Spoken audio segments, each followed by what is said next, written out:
Olá, está no ar o Toda Mulher e o assunto é varizes, uma doença temida por grande parte das mulheres. Só no Brasil, mais de 20 milhões de pessoas sofrem desse mal, cerca de 18% da população adulta. E o principal fator de risco é a hereditariedade. Hoje, aqui no estúdio da TV Alerj, nós vamos conversar com o angiologista Luiz Batista, que vai nos informar sobre a doença, os tratamentos e, é claro, dar dicas de prevenção. Mas antes eu preparei uma reportagem que mostra o caso de duas mulheres. Vamos ver. Usar short ou mini saia muitas vezes se torna constrangedor para mulheres que sofrem com vasos e varizes.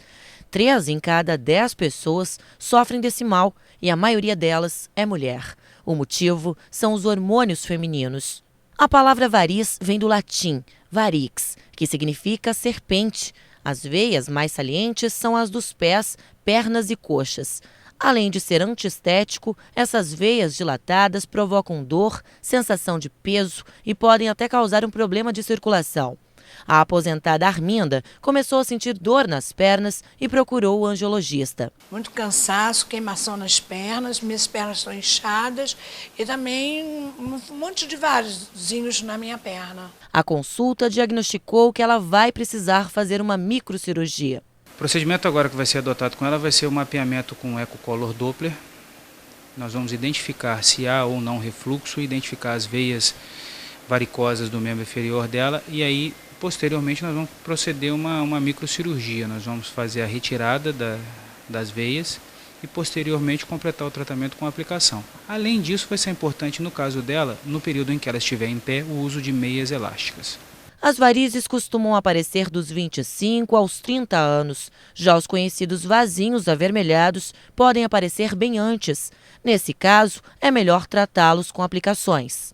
Ele causa uma lesão no endotélio do vaso, na parte de revestimento interno. Essa lesão promove uma trombose dentro do vaso, ou seja, esse vaso vai ficar coagulado no seu interior e o corpo vai reabsorvê-lo posteriormente. Esse processo demora em média de 3 a 4 dias e por isso que o vaso não some na hora. Quando a gente injeta o líquido ocupa o lugar que antes era ocupado pelo sangue, o vaso perde sua cor, a alteração da cor dele. O processo químico que ocorre dentro do vaso estraga o endotélio, o seu revestimento, e ele é reabsorvido pelo corpo e ele vem assumir depois. Algumas pessoas apresentam minúsculas ramificações de coloração avermelhada. Estes casos provocam apenas desconforto estético. É o caso da analista de recursos humanos, Monize, que desde 2008 faz aplicações para prevenir futuras varizes. Eu tenho uma carga genética também voltada para isso, todos os meus familiares, minhas tias possuem muitas varizes e eu faço uso de anticoncepcional desde muito cedo, desde 18 anos, além de trabalhar o dia inteiro sentada. Então, em 2008 eu senti a necessidade de iniciar a escleroterapia. O aparecimento das varizes se deve à genética, idade, hormônios, obesidade, gravidez e sedentarismo. O melhor tratamento é a prevenção. Hábitos saudáveis como praticar esportes, exercícios aeróbicos, caminhadas ou ciclismo ajudam a prevenir. É importante visitar o especialista para que ele possa avaliar a circulação e auxiliar uma vida mais saudável. É importante procurar um angiologista para saber como anda a circulação das pernas e também para deixá-las mais bonitas. Afinal, quem não quer ter uma perna lisinha e saudável? Não é mesmo, doutor Luiz? É claro, todo mundo quer. E não só isso, como a saúde também, né? Não esquecer que não é apenas o problema estético, e sim um problema de saúde. 18% da população sofre com isso. E nós vimos ali no VT que uma das mulheres sentia muitas dores nas pernas, inchaço, cansaço. O que causa as varizes?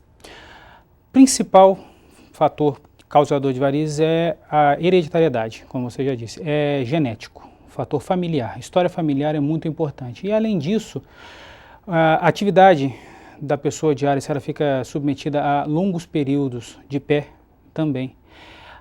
A perna submetida a temperaturas mais altas, trabalhar no calor, uso de salto alto, a inatividade física, o sedentarismo também. E o uso de contraceptivos, principalmente a progesterona. Então, ficar muito em pé dá varizes. Muito em pé dá varizes. E as pessoas que trabalham em pé, os bancários, os vendedores, o que eles devem fazer? Principalmente, se a pessoa sente sintomas e tem a perna inchada e dor e aquela sensação de cansaço, e um peso, como se estivesse carregando um peso na perna.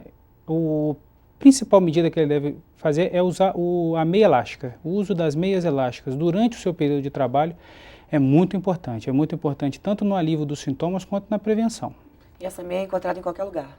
Farmácia, o ideal é que seja prescrita por um médico, porque ela tem tamanhos diferentes e faixas de pressão diferentes. Tem meia que pode ser 3/4, que é até o joelho, 7/8, que é na coxa, meias inteiras, meia calça realmente, e as faixas de pressão, que é suave compressão, média e forte compressão, de acordo com o grau da doença do paciente. Tem algum dado científico ou curioso que comprova que a pessoa que fica em pé pode ter varizes? O fato curioso é que, se vocês forem checar no Guinness Book, o recordista, o cara que ficou 1 ano em pé, inclusive dormindo, ele começou sem varizes e no final, se você observa a fotografia dele, está cheio de varizes. Nossa, que Ele não usou meia elástica e ficou cheio de varizes. E quais os sintomas? Uma pessoa começa a ter varizes, além de mostrar, a perna mostra isso, mas quais os sintomas? Principal sintoma, principal queixa é dor, e dor em queimação. Principalmente na parte infragenicular, que a gente chama, abaixo do joelho, na batata da perna e queimação na sola dos pés. Além disso, o edema pode vir associado também. Ele tem graus diferentes, claro, de acordo com a gravidade da doença, mas o edema, o inchaço que a pessoa observa principalmente ao fim do dia, que a pessoa passa o dia inteiro em pé, trabalhando, e no final do dia ela está com sensação de peso, dor, cansaço, queimação. E aí ela começa a observar, com o tempo os vasos começam a aparecer. Primeiro os pequenininhos, os vasinhos, à medida que eles vão se desenvolvendo, varizes um pouco mais calibrosas, mais tortuosas, e uma variz vai causando outra, o sistema vai se dilatando com o tempo. E qual é o tratamento adequado para cuidar das varizes? Prevenção, atividade física, principalmente o caminhar, é muito importante, porque dois fatores importantes para o retorno venoso, que é o que ajuda na prevenção de varizes, é o caminhar, porque a sola do pé, quando se comprime no chão, na pisada, ela expulsa parte do sangue que ali contém. E além disso, a contração da panturrilha. A panturrilha é como a gente chama num jargão médico, como o coração periférico, né? Ele devolve o sangue de volta para o sistema, ele lança o sangue para cima, junto com as válvulas do sistema venoso, que são realmente válvulas que impedem o retorno da veia. Algumas pessoas falam que peso, carregar muito peso, fazer uma malhação com muito peso na perna, isso prejudica ou não? Sim. A gente tem que analisar nesse caso o custo-benefício. O ganho que você tem global com a musculação, ele é muito importante. O que tentando esmiuçar essa informação é que a hipertrofia causada pela musculação, ela às vezes pode causar uma lesão. Ela faz a hipertrofia causando microlesões na musculatura que lesam vasos, e esses vasos podem se dilatar retrógradamente e causar aquelas telangiectasias ou os vasinhos, mas eles são setoriais, localizados. O ganho global da circulação com o fortalecimento da musculatura da perna, o fortalecimento da panturrilha, ele supera esse prejuízo que a musculação causa. Então eu acho que se botar numa balança custo-benefício da musculação e do exercício físico com carga, ele é mais benéfico do que causa prejuízo. Porque o vasinho que ele pode vir a causar por essa microlesão muscular, que pode atingir um vaso daquela circulação, é facilmente tratável apenas com aplicação e medidas gerais. Nós vimos no VT uma paciente sua que hoje, inclusive, foi a primeira consulta ao angiologista, e você detectou que o caso dela é de uma microcirurgia. Você pode explicar para a gente como as suas pacientes vão lá e falam, olha, posso secar o vasinho ou é caso de cirurgia? O tipo de sintoma que ela sente é muito importante para mim. Uma paciente que chega lá com queixa de dor, ela tem visivelmente edema e vasos um pouco mais calibrosos, tortuosos, eles normalmente vão necessitar e vão me indicar que eu faça uma propedêutica, faça uma pesquisa mais apurada, faça uma solicitação de um duplex scan, o ecodoppler, para fazer o mapeamento da perna, para ver se não existe nenhum refluxo, nenhum comprometimento da circulação superficial principal, que é a veia safena, tanto a interna quanto a externa. E nesses casos, a gente pode recorrer a retirar os vasos. Além disso, se a pessoa tiver um vaso bem maior, um vaso grande, que a gente não consiga esclerosá-lo, ou seja, fazer injeção e fazer com que ele desapareça, pelo risco de manchar a pele, de fazer uma úlcera devido ao grande volume de esclerosante que a gente pode usar nesse vaso, a gente vai optar por retirá-lo.